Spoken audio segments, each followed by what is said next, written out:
the scariest Women's Day. The clock struck midnight.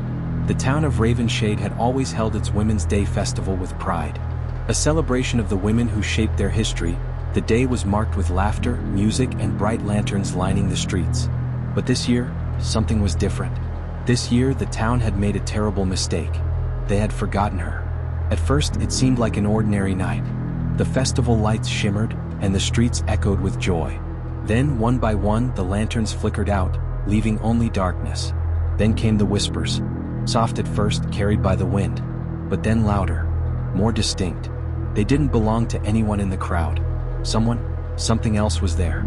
The forgotten woman. Long ago, before Ravenshade was a town, before the streets were paved and the buildings stood tall, there was a woman. No one spoke her name. No records of her existed, because she was never meant to be remembered. They say she was wronged, betrayed, murdered on a Women's Day long ago. The town had erased her from history, believing that forgetting her would erase her rage. But rage doesn't die. It lingers, and it waits. Tonight, she had finally been forgotten completely. And so she returned, the first to die. It started in the heart of the festival.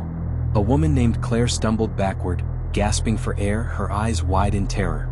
She tried to scream, but no sound escaped her throat. The people around her watched in horror as her mouth twisted, stretching unnaturally wide, until it split open, blood spilling down her dress. Then her eyes rolled back and she collapsed. Silence. For a moment, no one moved. Then the screaming began. People ran, pushing and trampling each other. But the shadows had already spread. The whispers became screeches. A figure stepped into the dim light. She had no eyes, only deep, hollow pits that swallowed the light. Her mouth was stitched shut, black threads woven through the rotting flesh of her lips. She was tall, unnaturally tall, her fingers ending in jagged, broken nails that dripped with something black. She reached out, and the second victim was taken. No escape. House by house, she hunted. Doors slammed shut. Windows cracked as unseen hands pressed against the glass. No one could leave the town.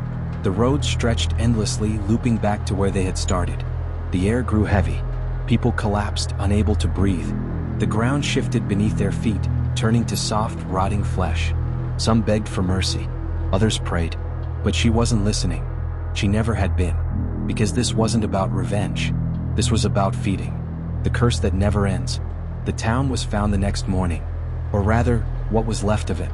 The festival decorations were still up. The lanterns still swayed in the breeze. But there were no people. No bodies. Just silence. The town of Ravenshade was erased from history that night. No one speaks of it. No records remain. The land where it once stood is empty. Nothing grows there and nothing dares to settle. But sometimes on Women's Day, when the clock strikes midnight, a whisper is carried by the wind. Soft at first, then louder. And if you hear it, it means she's found you. And she never forgets twice. The end. But is it really over? Because now you've heard her story. Now she knows you exist, and she never forgets.